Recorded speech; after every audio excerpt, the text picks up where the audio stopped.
Oh.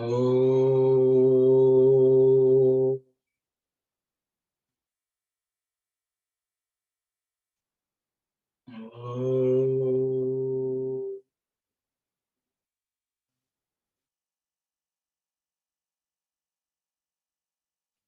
Oh.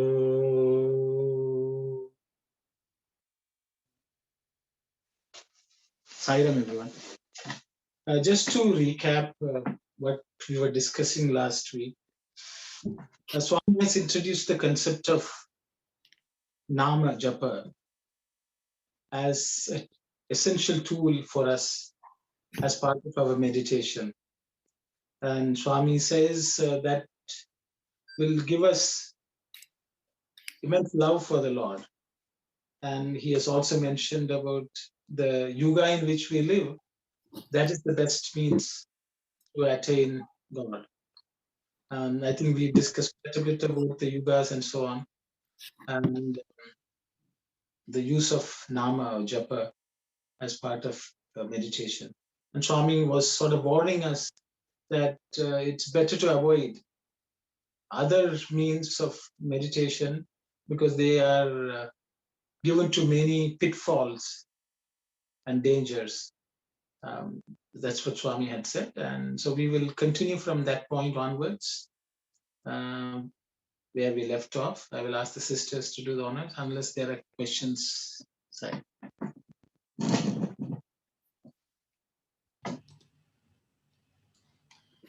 One-pointed attention is essential for meditation. It is not correct to say that the qualities and attainments needed for temporal progress and spiritual progress are different from each other. The spiritual is only the purification of the temporal. Success or failure in both depends on one-pointedness, ekagrata. For every item of work, one-pointedness is very important. This too is but spiritual discipline. Avoid no-pointedness and many-pointedness. There are two paths along which the spiritual discipline may proceed: no-pointedness and many-pointedness. No-pointedness is the stage of sleep. It is also called the quality of ignorance, tamoguna. Many-pointedness is the result of the restless quality, rajoguna, turning the vision of open eye on creation and its sights. Avoiding both of these, without falling into these two extremes, if the eye is neither closed as in sleep, nor open wide as in the fully awake stage, but half opened and directed to the point of the nose, the pure quality, sattva-guna, will become one's nature, and concentration of the mind can also be easily acquired. Thank you very much, sister. So in these two paragraphs, Swami is bringing to us a few concepts, I would say. Swami uses the word Shraddha as a first thing. The steady spiritual progress is necessary. Then Swami talks about the three types of concentration. One is ekagrata, which is one-pointed attention. Then Swami is talking about two others which are also prevalent in the world, which is Swami calls it no-pointedness, which in Telugu Swami has used the word shunya avastha. And then he says many-pointedness, anekagrata. Anekagrata. I mean, aneka means many, agrata means pointedness or attention. So those are 3 points which Swami is equating to the 3 gunas. And that's what I see. So I will open it up for any discussion that participant would like to engage in. Saira.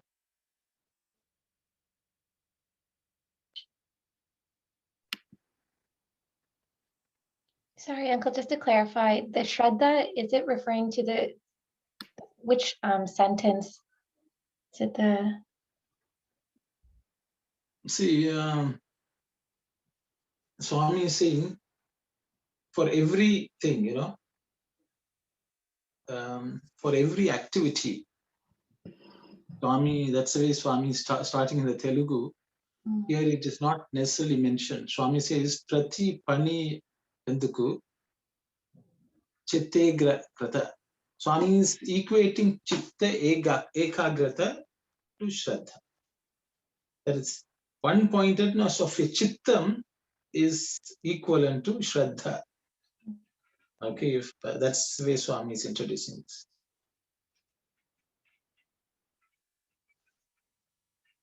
I guess Mani Auntie, if she's there. Yeah. You want me to read? Yes, Auntie. It's just thank you. Prati Paniyandunu Chittaikagrata, that means Shuddha. Atyavasaramu. Chittaigrata means Shraddha. Sorry, Shraddha. Vyavaharika Vishayamulakunu, Paramartikamunukunu, కావలసిన సద్గుణములు వేరు వేరు కొనుట సరికాదు. వ్యవహారమును పరిశుద్ధపరచుటే పారమార్థికము. అందులోని సఫలత విఫలతలు ఏకాగ్రత మీదనే ఆధారపడి ఉండును. ఈ ఏకాగ్రతే కూడా సాధనం. So actually ekagrata he means by sattvic guna. He equates with sattvic guna.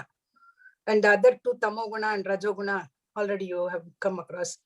No pointedness is tamo guna and many pointedness is rajo guna.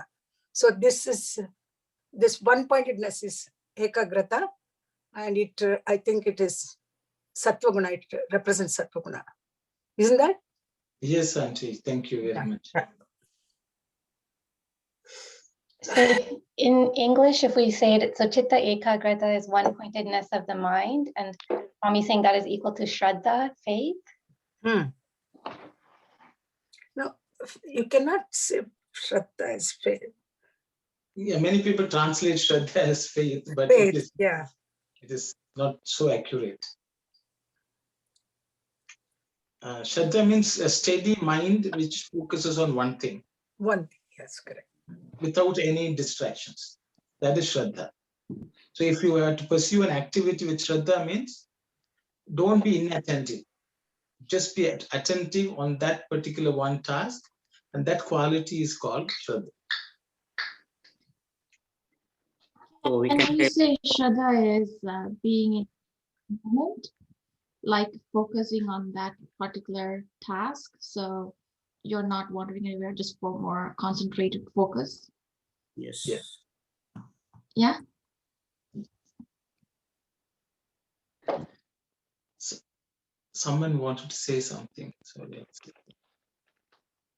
So Sairam, brother, if the eye, I like this point. If the eye is neither closed as a sleep nor open wide as fully awakened stage, but half open and directed to the point of the nose, the pure quality, sattva guna, will becomes one's nature.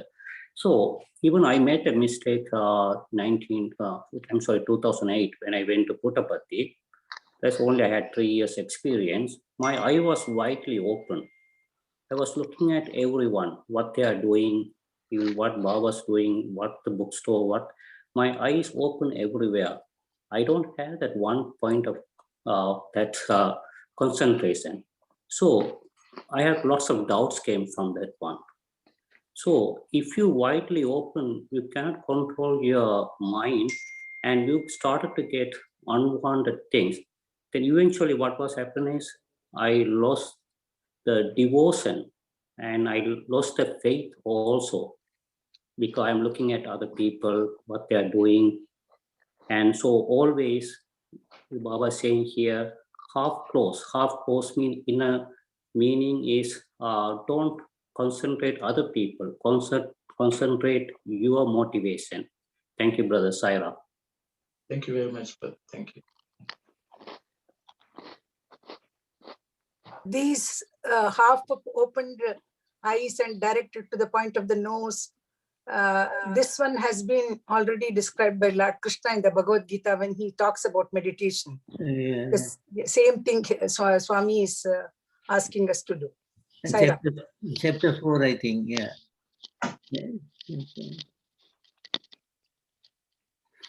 Thank you very much, Shanti. If there is nothing actually, because it's pretty straightforward statements, I guess. Auntie, is that is possible to little more elaborate on that half opened eyes? Like, Unless Arun can demonstrate it, I think, how to do that. no, what is that you will keep in your mind, like what to do that? You're supposed to have that state of mind to do that, right? It's just keeping half eyes open that doesn't mean anything. Yeah. So that's what you were saying something, but you have stopped in halfway. So I want you to Oh, elaborate on it. when you open your eyes, your sight will go to different places and the objects around you. Instead of that, when you half open your eyes and then you're not paying attention to the outside world, but try to go inside.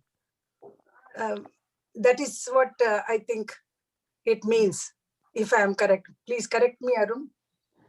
No, nothing. Sai Ram, I would like to say, they say if we close the eyes, the 70% of distractions are avoided. But if we close the eyes completely, the chances of dozing or going into sleep is a lot. So if it's half closed, you can avoid both the distraction as well as correct. dozing. Saira, I would like to mention something here. So someone had asked the same question to Swami, and Swami, in an informal discussion, what he has done is he had compared with the horse. And horses, the carts, their eyes are covered partly and it's focused on the road in front. So there Swami was saying that if the horse's eye is closed, the horse cannot proceed anywhere. It's just there. Okay, but whereas if the eyes are fully left open, it will see everything else and get distracted and will not be able to go. So, whereas when you keep the padded thing and for helping the horse to in the half closed way, so the horse can go straight and without any distraction. So the same way, so Swami was saying that if we close the eyes completely, then what happens is the drishti, when it's closed, people tend to fall asleep. So we had to avoid that. In order to do that, avoid sleep, we had to keep the eyes open. But if we keep the eyes fully open, we will not be able to concentrate. We get distracted. So therefore, Swami says, first we had to close the eyes and open partially, where we can see the light, or external light we can see, and in that way, if we keep our eyes clear, and so basically we will be something like looking at the tip of the nose, so something like that. So if we do that, then the eyes remain half closed, and we will be able to do the meditation properly with full concentration. That's what basically Swami said. Thank you, Sarah. Sai Ram, Sai Ram. The same thing he said in the for the horses is in Tamil we call kadivalam porradu. I think that is the thing Swami was saying, especially in Shivaratri. We do meditation, close eyes, we try to fall to sleep like that. And also when you go to temple or anywhere Swami, you are to see the Swami's face also. That is also is helping us, and the Vikraha also helping us. When you sometimes close your eyes, the mind and thoughts are not connected each other too. That is also one of the reasons Swami was saying. Saira? Sai Ram, in the next two lines, Bhagawan is saying this is temporary. This posture only for temporary, but fix it there in the beginning and then turn the vision to the name and form you have in your mind. So, actually, everyone has put their thoughts. It's very good, actually.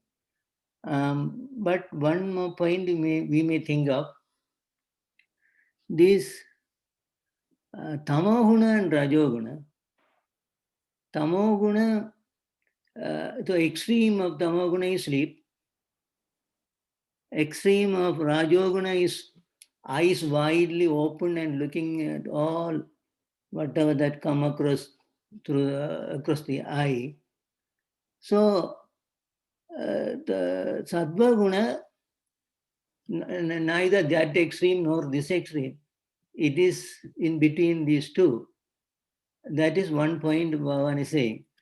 And in the next line, next two line, as per next two line, it depends on the devotee to have the eyes closed completely and fix his attention on the name and form inside, which most 90% devotees do. So we can go in the next paragraphs and see the full meaning of this, I think. Okay, brother. Yeah. Sorry, just before we move on, just a small point. It's probably obvious, but I just want to clarify the last line of the first paragraph. For every item of work, one-pointedness is very important. This too is but spiritual discipline. So when he's saying this too is but spiritual discipline, he's saying that if we are focused one-pointedly on any activity in the world, that one-pointed concentration is also spiritual discipline. Yeah, Swami is just, I think, singling out that function of focusing on anything as a spiritual quality. Okay.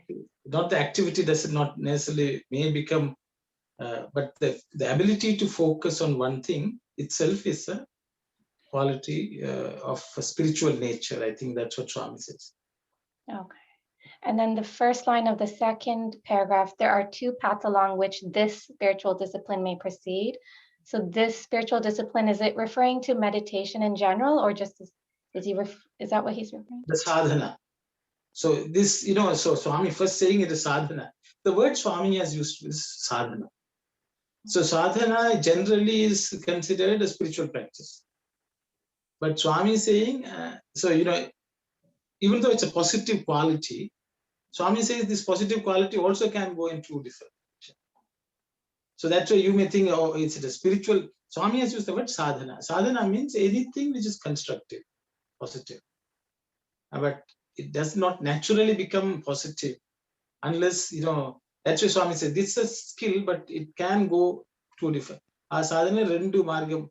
So that one, that ability can slip into two ways. I think that's what Swami is saying.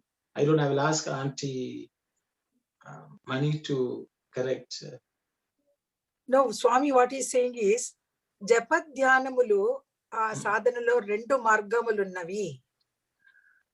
In Japat Dhyana, there are two ways. That is, one is Shunyavastha, the second one is Anekagrata. So, Shunyavastha, anaga Nidra Leda Tamogunam. Anekagrata anaga Rajogunam. So, it's very clearly Swami is saying for a secular activity or for a spiritual activity, ekagrata, that is one-pointedness, is very necessary. So, in fact, the spiritual ekagrata in the spiritual activity will lead to the temporal progress also. That is what Swami is trying to say. Sairam. Thank you, Auntie. Sairam, Auntie, again, one more thing, please. In the many pointersness, it's we are praying to all kind of gods. That's what is referring to. Mm. So I'm trying to, one pointersness is one form and one name, and the many pointersness is too many names. Like you are concentrating, you are looking at different forms. Not one form and different names. That's what it's referring to, many pointersness. Yeah, okay, yeah, so somebody wanted to speak. Yes, please go ahead, brother. No, you go ahead, please. No, go ahead. I know one was speaking, that's when no one speaks, I fill the gap. Yeah. No, okay. It is obviously by many pointedness, Bhagavan is saying our waywardness. not the deities, many deities, and not no. No. One pointedness is totally concentration on your deity with name. Many pointedness is you are looking at everything, the whole lot of Maya aspects. Yeah, that's what generally by many pointedness that is meant. Okay, brother can explain clearly. Yeah, so on this I will, it's a personal experience which was shared by one of my teachers. His name is Professor Nanjundaya. He was a controller and he has translated many discourses. A very staunch devotee since the late 60s, I would say. Apparently, one day, suddenly Swami called him. He was sitting in the veranda and he was meditating. Swami came, tapped him and said, "Get up." And he took him to the room. And then Swami scolded him. And he said, "What have you learned from me?" Then he didn't know what went wrong. He said, "What were you doing now?" So he said, "Swami, I was meditating on you." "So how were you meditating?" And he said, "Swami, I was imagining that you are my mother and something." Then Swami said, "Okay, what were you doing yesterday?"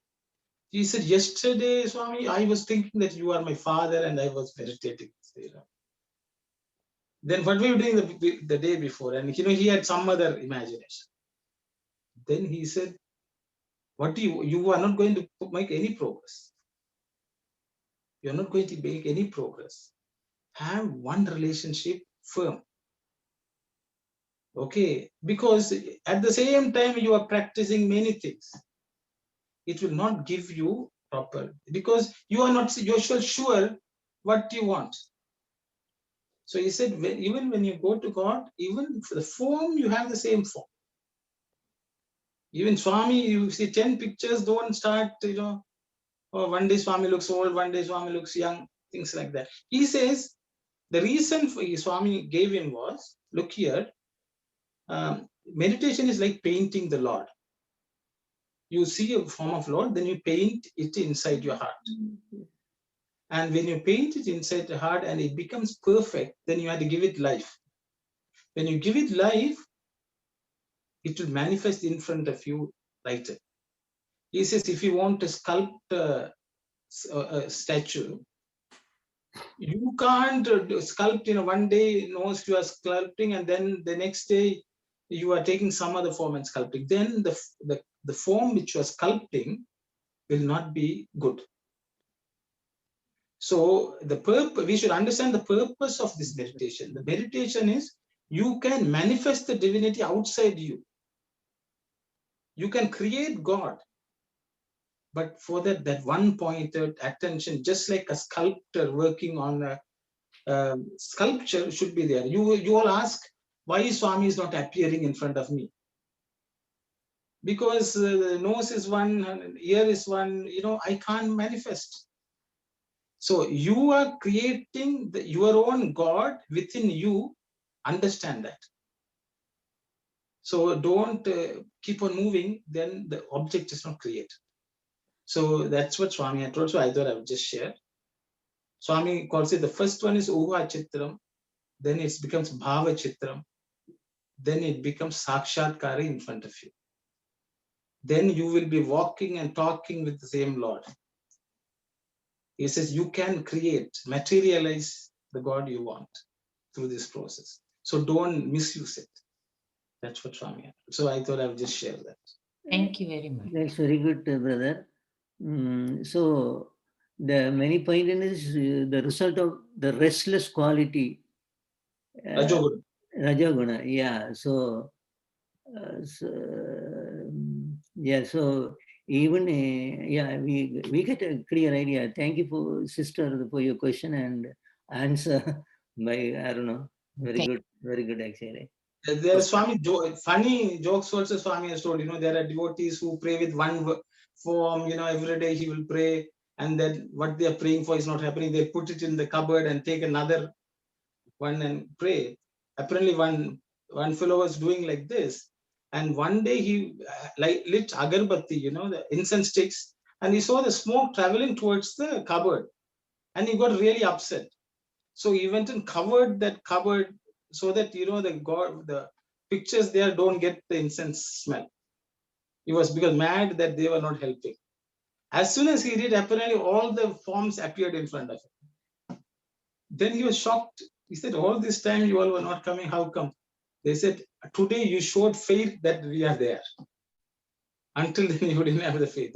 Swami has told that kind of joke also.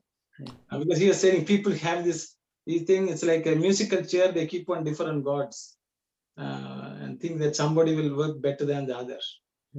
Then he says that then there's no Shraddha, no firm faith. So sorry, I think I delved on it too much, but it was a good question. So Thank you so much. Sorry. Okay, right. Sai Ram, this is Sakwanti. You said when you start painting, that procedure you used 3 Sanskrit words. Please, can you explain it? Thank you, Sai Ram. okay, so the Swami says first we see something outside and then it's called Uha Chitra. Uha Chitra means it's an imaginary image which you paint in your heart. Then Swami says, then it has to become Bhava Chitram. Then that once that form is formed inside you perfectly, with all the parts intact, then you attribute Bhava. So then it becomes live with, it interacts with you from inside. Then when you give it that Bhava, he says it takes its own life. When it takes its own life, it will stand in front of you in flesh and blood. As Sakshatkara means where you can see with your own eyes. And then he says, once you achieve that, then you want to merge with that form. And then you become one with that form. And then Swami gives the example of how Bharata thought about Rama so much that he looked like Rama.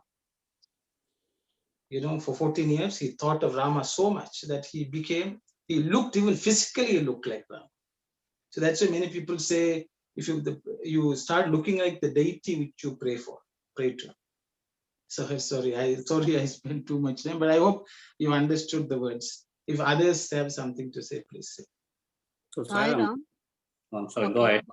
Okay, Sai Ram, it's like before the Kalyani asked the question, it's like a mindfulness. Whatever you do, cook or anything, we have your mind and the thing has to be like a meditation thing. Like then only the food is kind of sattvic food.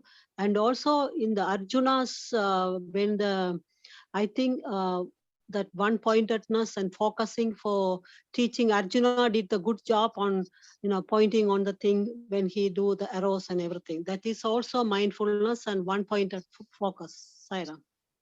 Thank you, sisters. Thank you. So Sai Ram, brother. So one point of attention, I like to add one more thing. You should not distracted from anything. Your one point that's supposed to be firm faith and devotion. So there was a story that what happened in Puttaparthi. Swami calls few people for the interview. So she asked one lady, okay, how are you? How can I help you or something? So she said, Swami, in outside the Savadas were very rude and everything. So then Swami said, yeah, I also scared to them. So in this way, she missed the opportunity. She would have asked Swami, I need your blessing or I need your grace to meditate on some kind of things she would have asked. So because of the one-pointed attention, it was not there. So she missed the opportunity. Thank you, Bhairam. Sir, I'm reminded of the question that Sister Aruna asked about one form and kind of thing. So basically, Swami says in the case of meditation, we are supposed to have only one particular form for us to meditate. The rest is only when we keep on repeating the same form and the same sitting posture, or if Swami is standing, if we start meditating, we should continuously do that so that that image gets into you completely. But Arnold mentioned this Bhava Chitram and all that. So it's finally the moment you close your eyes, the same form will appear inside you within my inner eye. So that's what basically Swami says, don't change the form. But at the same time, Swami says, don't discard or don't disrespect the other forms, because the reason is each individual in the society or within the center or within the Swami's organization, each individual might have attachment towards a particular another form. For some people like Krishna, or some people like Mother, Shakti, or that kind of thing. So therefore, Swami said, respect all the forms, but I'd say for your personal sadhana, you got to choose one form.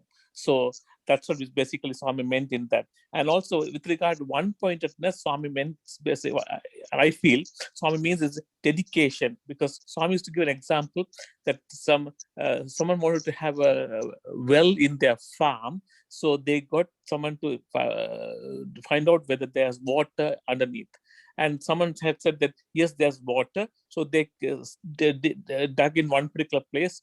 They dug 10 feet and they didn't get water. So they left that and went into another place, another spot in their own farm, and they didn't get it. So they kept digging in 10 different places and they didn't get water. But then when they went back to the person and said, we dug in different places, we didn't get the water. Then he asked, how much did you dig? With the 10 feet. Then he said, if we had dug extra another 2 feet or 3 feet, instead of digging in 5 different places or 10 different places, 10 feet, we have dug 100 feet. Instead of that, if you had done the same in the same spot, we would have got the water long back. So basically, in the same way here also, if we dedicate ourselves to one particular sadhana and master it and concentrate and do everything at with one-pointedness, then we can achieve that. That's what he means by in this way, Shraddha and dedication and faith and that. Thank you. Sai Ram, in addition to the one-pointedness, now it's very, very clear what is really meant here, the one-pointedness. In addition to the one-pointedness, maybe it could be slightly off the track from the currently what we discuss. The meditation also should be done at the same time every day. If we do that, will it be more effective? Maybe the two things I learned here. I thought even one deity, one chosen deity we can do with the meditation. Even today, I got more clarification on that. Maybe even one chosen deity, we have to keep maybe the same form. That part is clear. What about the time? The time we meditate, it should be the same time every day, or it could be different time. If we do the same time, whether it would be more effective, whether that would be more beneficial. If someone knows in that. Sairam, I think Ananthi, we studied in that before one of the study circle in the morning, before our food and the evening time and everything, before sunset or something. We studied Sandhya Vandanam and the timing, that time, I think. We studied already, I think, Sairam. So even we have morning and evening, can we switch one day morning and the one day evening depending on the other schedule or something? That's my little clarification on this one. Sister Swami has mentioned actually to stick to one same time, and if it's everyday same time is better. That's better because that helps us to our system to also concentrate better. So Swami always mentioned that to choose the same time is better. And Swami has told that sometimes if you are because of some work or travel, you are in a different part of the world, or if you are in the bus, just at the same time, close your eyes and do the meditation wherever you are. That's what basically Swami meant. But Swami said to stick to the same time is better. Okay, thank you. Sarah, when we are starting that meditation, we can choose the proper time and then proper time and do the meditation. And when we are in practice and we are in the level that's going up, that's no time and places needed. Anywhere they can do that. When they state when they come to the higher level, they can do any time. There's no restriction. That's one says I get. Sarah.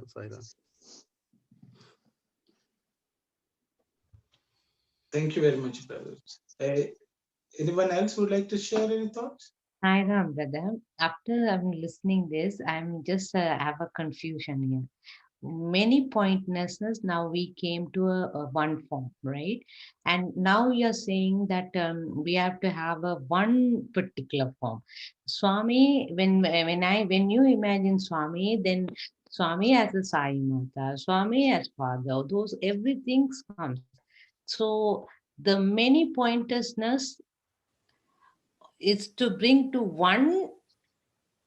That is something really is a different thing, learning from the many pointers. Now, one form, one name is okay.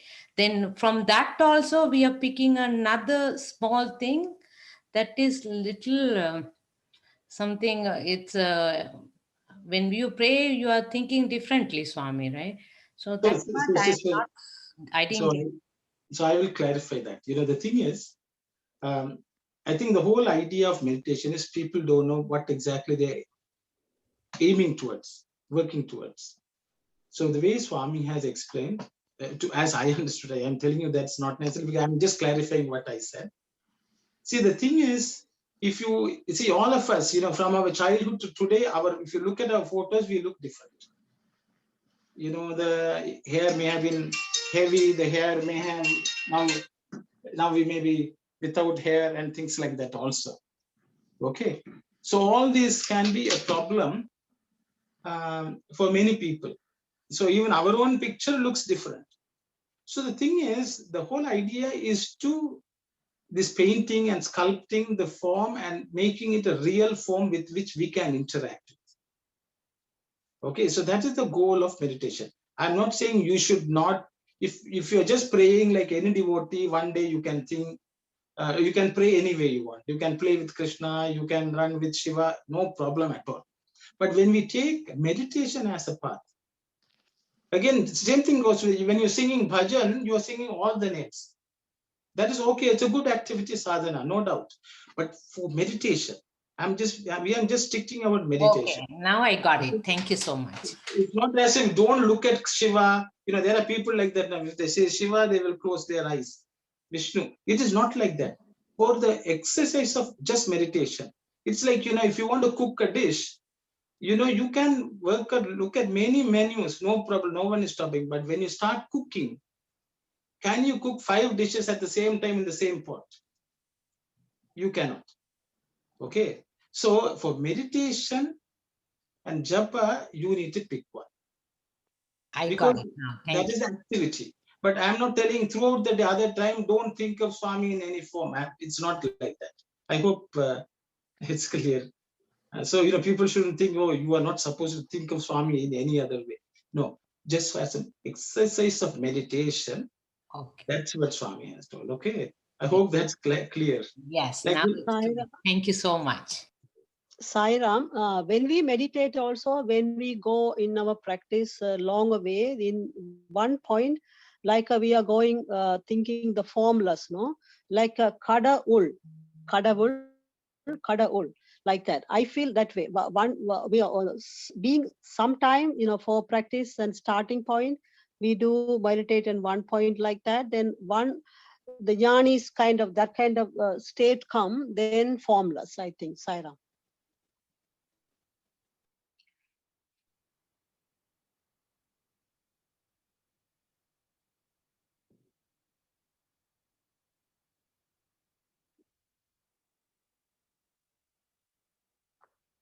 Sai Ram, sisters, I think we can move on. Please read on. Of course, this does not mean that mere fixing the sight on the tip of the nose is enough. Fix it there in the beginning and then turn the vision to the name and form you have in mind. That is meditation, dhyana. When you are engaged in repetition of the name and meditation, the thoughts might enter you at first, but you shouldn't worry about this. There's no great danger on account of them. When you begin remembering the name of God, Namasmarana, sit down with enthusiasm. If you enter upon any task with firm determination, no impurity can affect you. Your only concern is to see that you are fully pure and you start the repetition of the name, etc. Do not worry about formalities for this. Select the name that you like and the form of that name. That name is itself the mantra. The mantra is ever pure, ever active, everything. Stick to one name and form. But do not change the name and form to suit the fancy and have one thing one day and another next.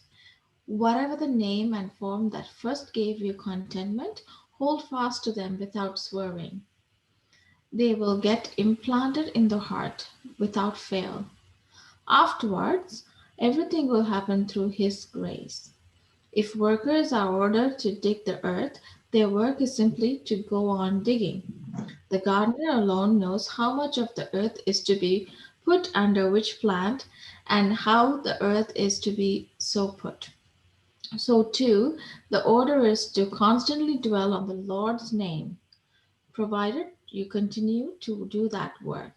He Himself will direct where and how that has to be utilized.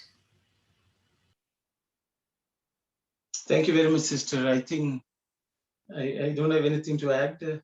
We will open it up for discussion.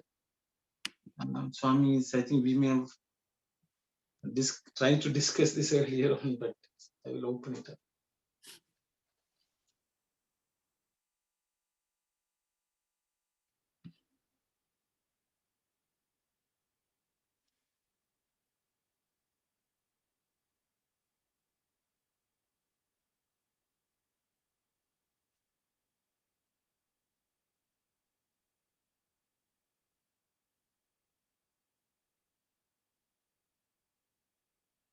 Sai Ram, can you kindly give me some clarifications on the last, on the third paragraph, on the last few sentences that Swami is explaining about the gardener?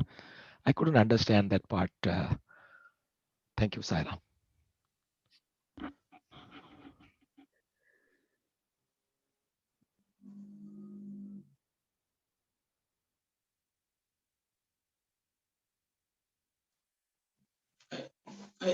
My understanding, brother, is the gardener is only Him. The Lord will know what to do. He will direct you, is what I think Swami says. He Himself will direct where and how, what has to be utilized. Okay, so because sometimes, if, for example, you're given a task of digging, so some farmer is given you, now you just dig, and I will tell you what to do. So if when we are digging, if we start thinking, okay, what should we plant? How will we plant? He says, don't worry about it. You just dig. I have asked you to dig. Which dig, I think in this case, Swami is telling meditation. So don't think what else has to be done, how you have to do something in the future. He says, I will take care of that. That is the sense I am getting, brother, but I will open it up for the discussion. Thank you.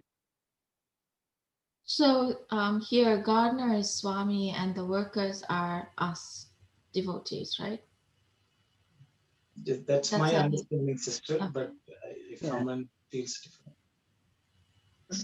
So the goat will choose what kind of plant it should be planted in each and every one. That's what it really meant. But the gardener alone knows how much of the earth is to be put under which plant and how the earth is to be so put. So only the goat will determine what kind of plant he will put it in each of us. Does that mean, or is it a different meaning in that one? Or that's the very general meaning in the plant? Yeah, Sairam, I believe this one is like a Tharamum Guruvun Talavidi Padiyan. That is the saying.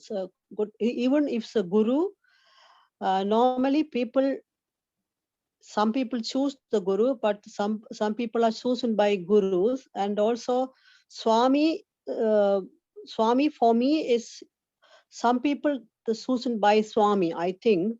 And also the time and the thing also the guru and the God will decide.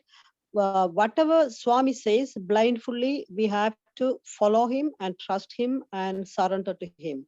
That's the meaning, I believe. Yeah. Thank you very much, sister. Thank you.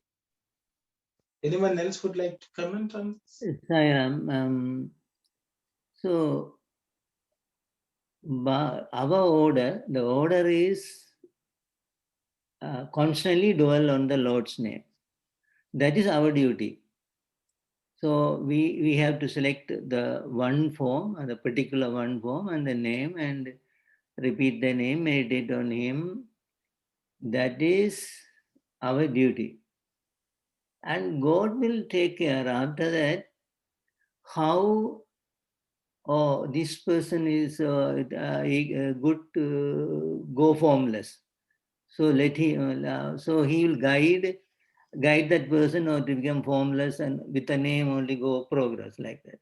So whatever the qualification the aspirant has, he will direct further. So that example here is that a gardener.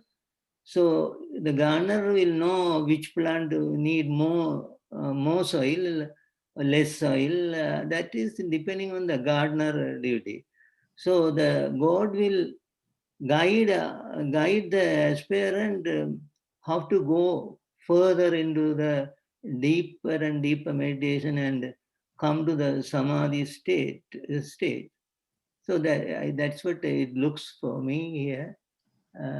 Thank you, Sarah.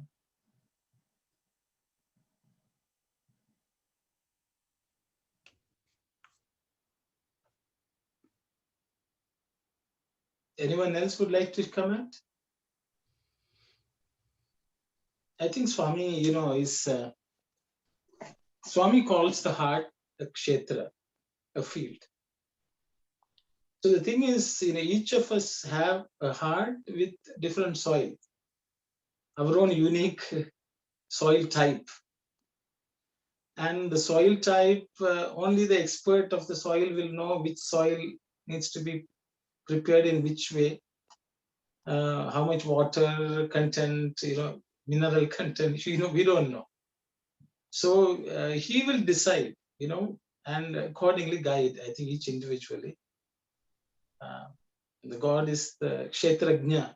God is called Kshetrajna, means who knows the field.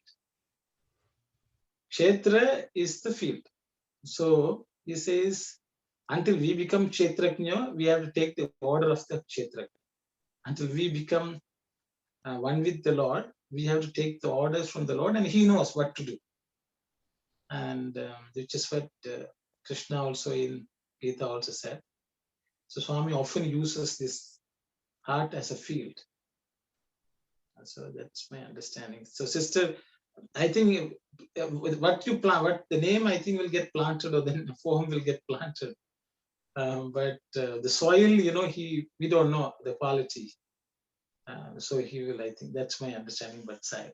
Okay, thank you, Sairam. I got it, Didi. Thank you. With regard to the gardener and the soil, basically, yes, because last summer only for the first time I did some gardening at our backyard. So I just realized that the land was basically full of stones and everything. So we had initially dig everything out and put it out. And then later we put little amount of good soil under the roots. And then we put the plant and then filled it up with more soft soil. So that's where basically I think Swami is saying that first we have to, his order to us is basically for us to go on digging and making the dig the ground. That's all Swami's instruction. And then Swami will come and put in us the right amount of the form and everything. So when we keep working towards one thing, then he will take care of the rest of the process. That's what basically Swami means, I think, in this. Thank you, Sarah. That was the Sairam. Brother Aruna said about the story that Professor Nanjunaya, exactly that one, because he has the faith, he's doing his work, and Swami was correcting him where it's supposed to be corrected. That was a great story that I think is perfect for this situation. Thank you, Sarah. Thank you very much, brother. Thank you.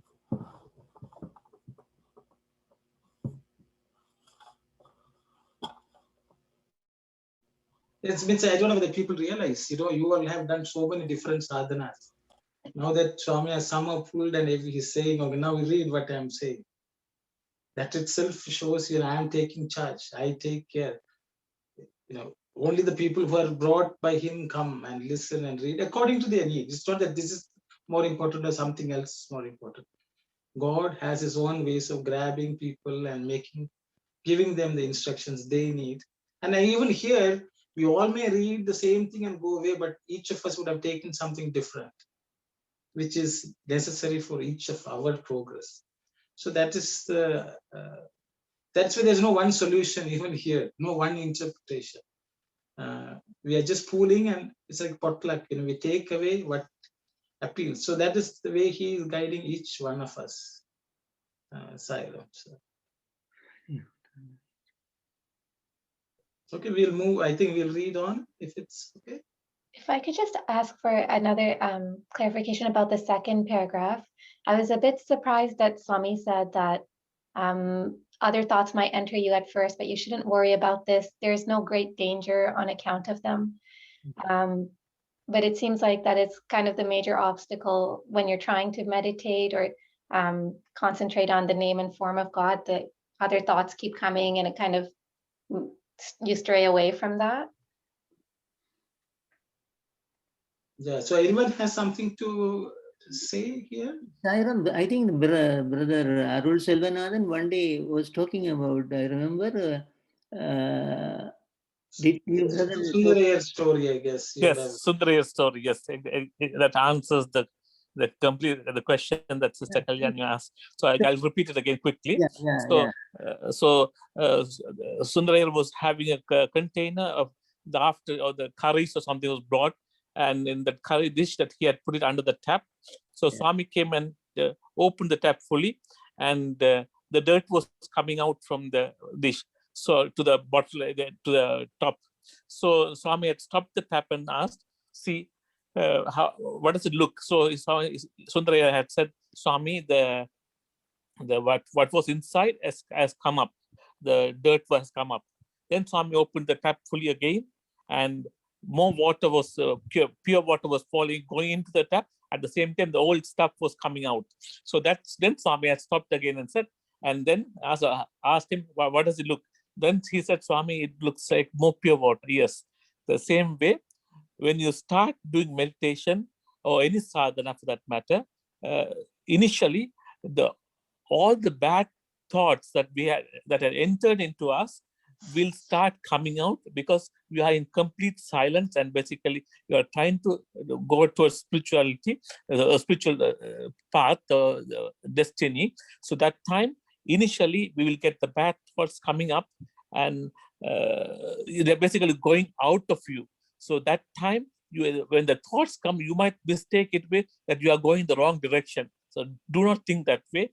Continue to do the meditation or in the same sadhana. Continue to do it more and more, and as time passes, everything will go. All the dirt from you will go out. Swami said, when there's karma, there cannot be Rama, and when there's Rama, there cannot be karma. Karma is desire, Rama is God. So Swami said, when you go on putting the Rama in you, and the karma will automatically go out. The desires will go out, the thoughts will go out, or bad thoughts will go out, and then you will be filled with Rama alone. That's what basically Swami meant. Sai Ram.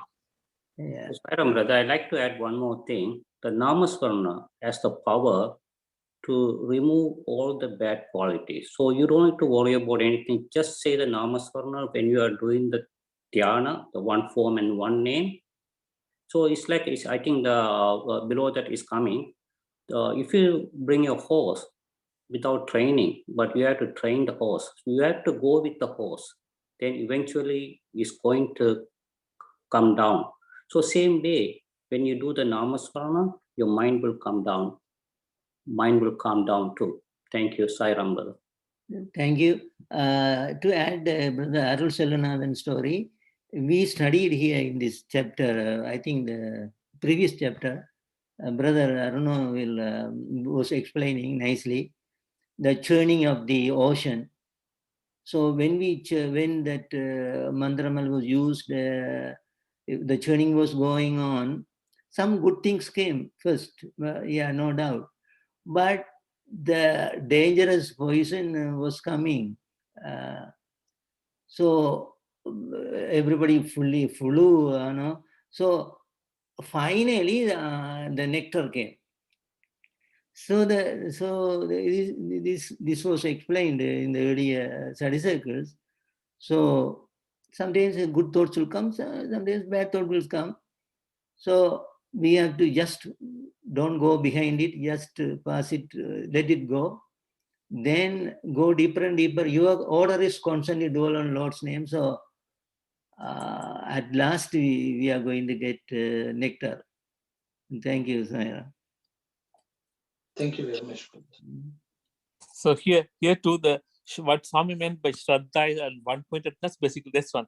So we had to always not worry about anything that distracting us. We are supposed to go and keep on doing the same sadhana repeatedly so that we get the final outcome from that. That's what we meant by the previous paragraphs, one-pointedness, and that was Swami meant. Thank you, Sai Ram. Sai Ram. Thank you. We'll move on. Thank you. Stick to the task of taming the mind. The value of name and form consists in the training that they give to the mind, manas. What need is there to train a horse that has already been trained? It is the untrained horse that is broken through many devices. Similarly, it is to tame the unruly mind that we have prayer, devotional singing, repetition of the name, and remembrance of the name. In the initial stages, the horse runs in many directions, but the trainer does not worry. He should hold fast to the reins. The mind too naturally runs in different directions when you begin remembrance and repetition of the name, but you must not yield to despair, anxiety, or indecision. Hold fast to the reins, the name, Nama. Within a short time, your speech and thoughts will come under your own grip. Only do not allow anything to come near you that might make you forget the name of the Lord. You will realize the profit of that name in due course. Do not crave the fruit the moment the sapling is planted. Do not pluck and chew the leaves and the twigs in the hope of inferring therefrom the taste of the fruit. Doing that does not help you enjoy the sweetness of the fruit. Besides, the plant itself will not survive. Thank you very much, sister. So I think there's nothing for me to explain. I think some of what was discussed again, Swami is confirming. So I will open it up for anyone to share any thoughts you would like to.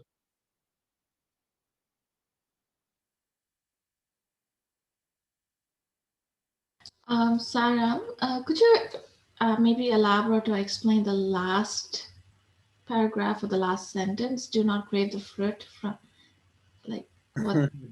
Yeah, you have to have a lot of patience patience is the worst quality one must have in meditation. That's what Swami. Before you just plant the sapling and then you want the fruit immediately, it cannot. It cannot give you. You're actually spoiling the plant itself. So you're not allowing it to survive. So also our meditation should go on with lot of alertness and patience.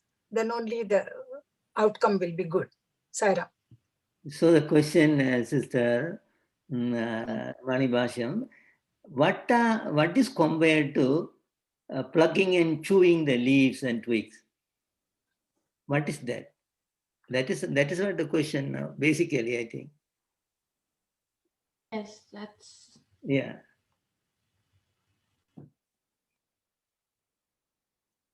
We want to taste the fruit of our action immediately. Yeah. So can it be like this? I am asking. I am not saying. I am asking. Say, suppose we are in meditation and we are doing progressing, and we feel immense peace within us. Then we think that, oh, I have mastered the meditation, and so I can alter my meditation time, or I can eat whatever I like, or I can go to party and dance, and then I see, oh my God, next day I am unable to concentrate anything. So I thought I am matured, but it is not. So that type of deviation from our straightforward path may be compared to plucking and chewing leaves and twigs. The leaves, yes, correct. That's it.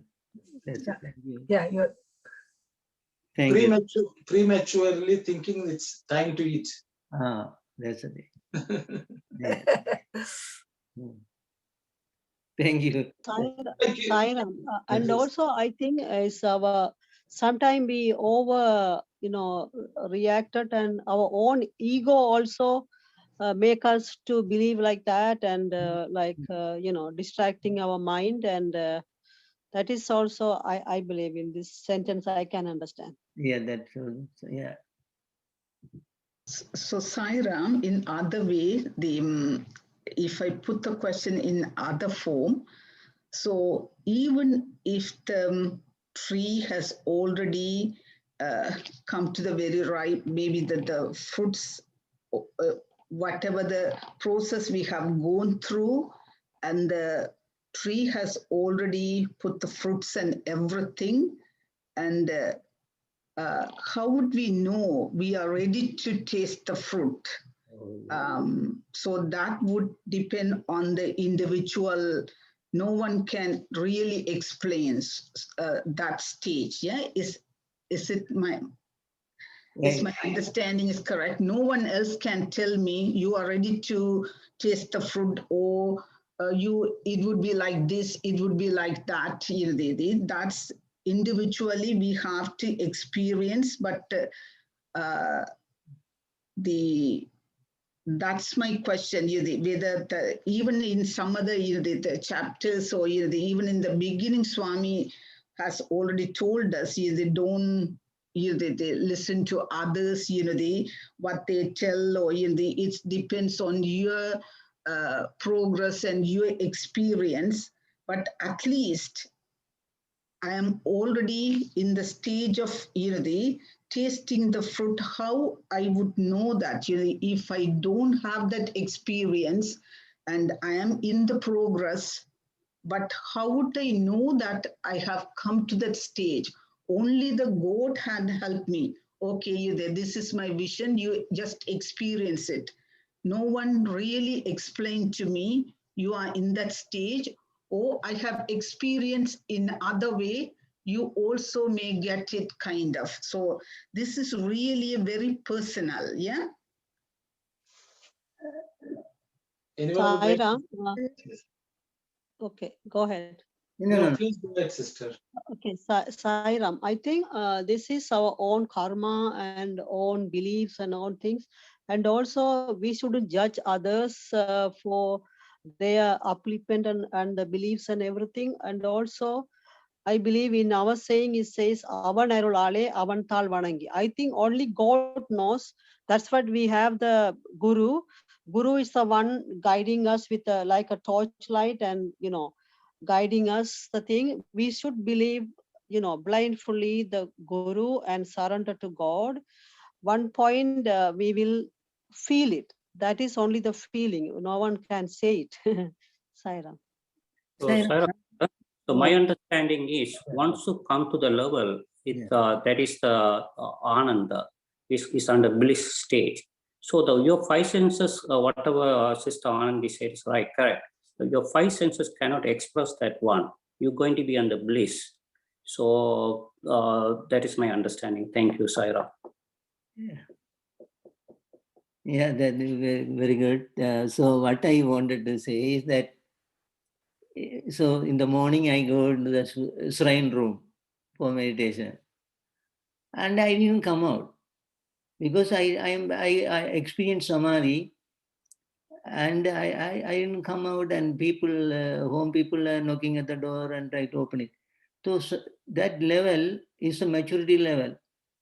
So after that is perfect jnani, and I will not behave as before. So that is the testing point.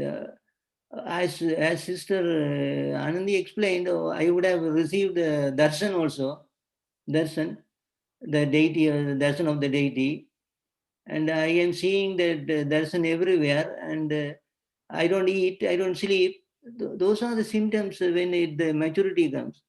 Obviously, that's what I could share here, but there are expert, good devotees are here, they can tell more on this one. Thank you, Sarah.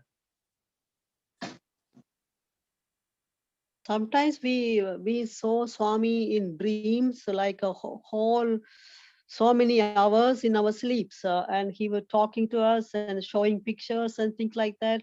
Lots of things Swami is doing. That is also, I think, is come one stage we will get it. Sairam.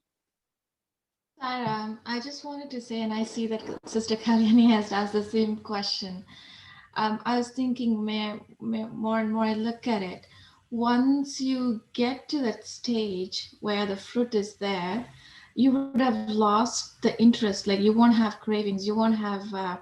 You won't even have that desire, right? So you should not expect that. And yes, Sister Kalyani has asked the same question. Yeah, that's good. Yeah. So as Brother Dasan said, it's full of bliss, no? So what do you need after that one? That's the thing. Saram, I would like to share something here. Swami said actually, people, okay, in this example that Swami has given is basically about the fruit and mango tree and a kind of thing. So we know how the mango fruit will look like. So we plant a tree, we wait for the tree to grow. And so we know that if we know the shape of the fruit, we will not pluck the leaf and put it in our mouth. So we will wait for the fruit to come out, grow, and then once the fruit ripes, only we will pluck the fruit and eat. But whereas in this case, a spiritual experience, each person's experience will be different. And also, that might be temporary or permanent, we don't know. And so, therefore, as Swami said, some people, all these sadhus who say they talk about meditation and come to me, give some money, then I'll teach you all that. Swami said, they're all fooling the people. So the people, if they really experience that joy, it's inexplicable. That cannot be put into human words. So therefore, don't crave for. One person said that I saw the light, and then Swami said, don't try to see the until you see the light that you're not experienced. Don't think that way. Just do it and do it. Each person will have a different experience. The thing is, the experience will be catered to that each individual, catered by God and designed by God. So the thing is, Swami said, he will come to the form that devotee loves, and that he'll design everything. The complete fruit will be designed by him. So therefore, I think we need to not worry about the fruit. that experience, and we should actually, even if we experience, we can continue to experience more and more of that. So therefore, we don't have to worry what that experience will be and when we'll reach, and whether we'll come out of the room and we start eating or not. It's not a question, actually. I think, in my opinion, that once we reach that also, we'll always continue to experience more of that joy. That's what I feel. Thank you, Sarah. Thank you. Sairam, some people, when they get the power and when they say we got the Kundalini power and everything, they're tricking other people and doing bad things, and they do bad stuff also. That is also danger. We have to, believe whatever Swami says and whatever Guru says. Sairam. Thank you, my sister. So it's about 4:41. Anyone else would like to share? There's no need to read further. Sairam, brother, my understanding is when you started to meditate, at least once you come to that final level, you'll get peace and happiness within you. Thank you, Sairam. Thank you very much.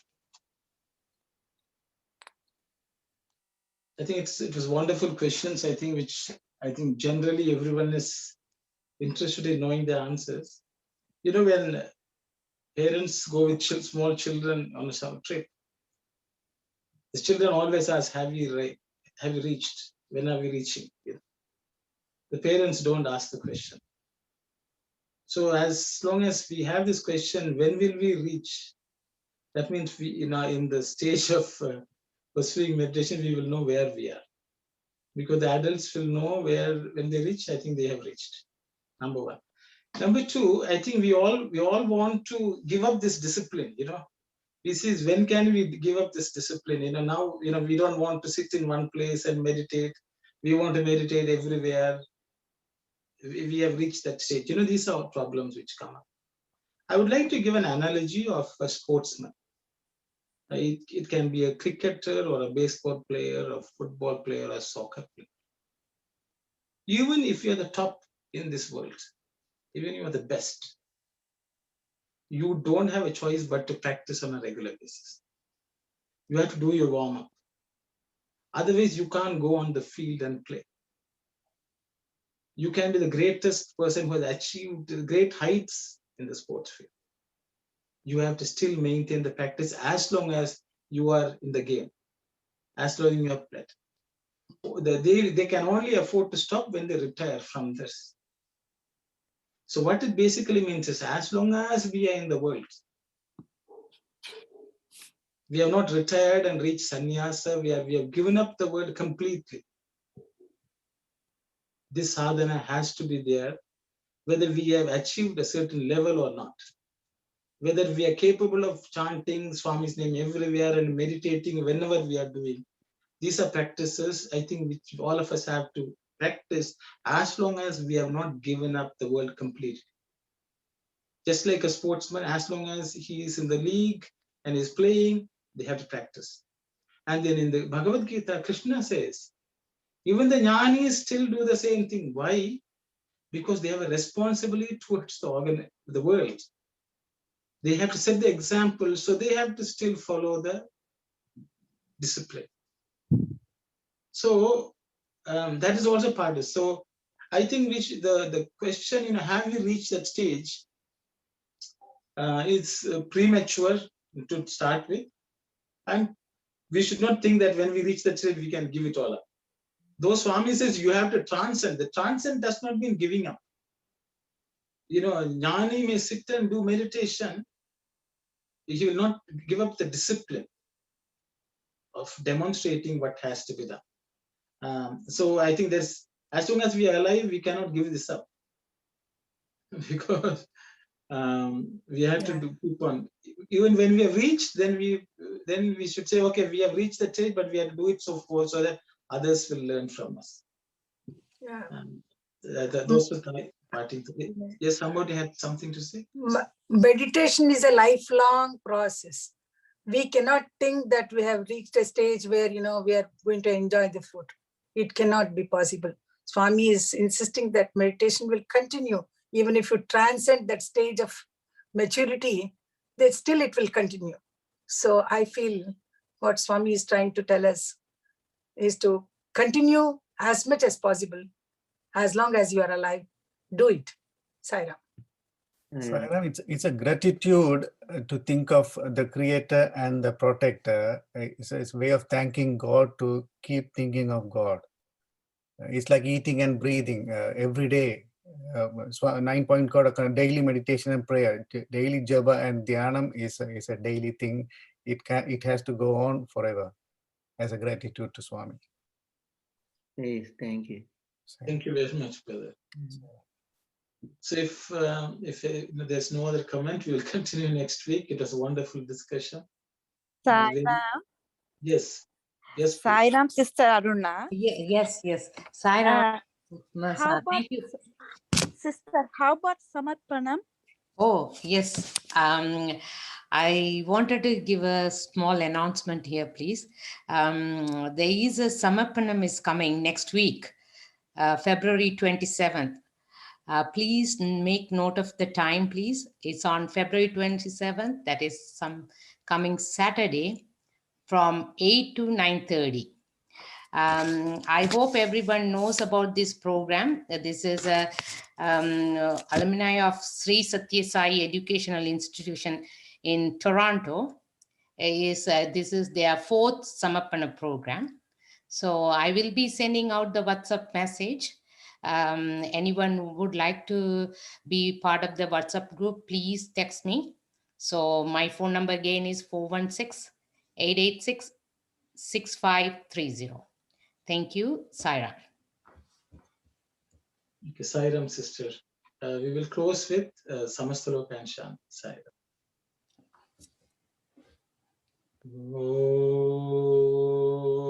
Om Samastaloka Sukhino Bhavantu. Samastaloka Sukhino Bhavantu. Samastaloka Sukhino Bhavantu. Om Shanti, Shanti, Shanti. Sairam, everyone. Sai Ram. Thank you.